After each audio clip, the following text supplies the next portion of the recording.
Que estén atentas y que estén haciendo pan a las 2 de la tarde, a las 3 de la tarde y a la hora que sea preciso.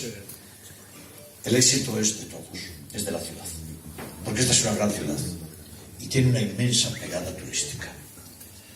Pero ayer comía con un amigo del mundo de la prensa de Vigo, muy importante, ¿no?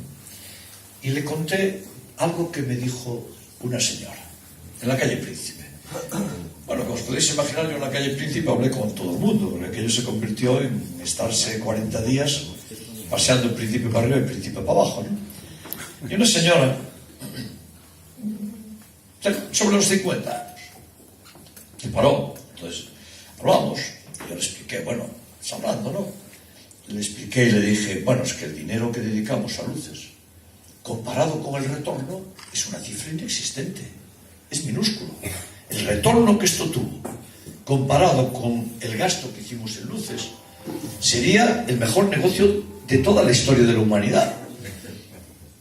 Y ella me dijo, mira, alcalde, aunque no tuviera ningún retorno, es que somos muy felices con las luces.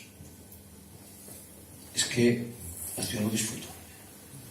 Es que lo pasamos bien. Es que es una alegría estar por toda la ciudad, irse a cada sitio de la ciudad y ver el buen humor y ver el estado de ánimo. Y eso ya merecía la pena solamente por eso. El resto, pues fue el turismo. Y fuisteis todos los que hacéis esta gran cadena. Y por si fuera poco, pues se vino el Casillas y Carbonero a la cabalgata de Reyes a Vigo.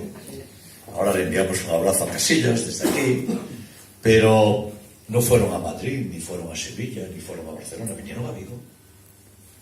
Vinieron a Vigo, con 18 millones de followers, que como sigamos así, enseguida los tenemos algunos, claro. Pero eso es además de, eso es además de. Y esto es lo que conseguimos. Y yo creo que conseguimos algo más. Es que ya estamos en las rutas. Es que ya estamos en...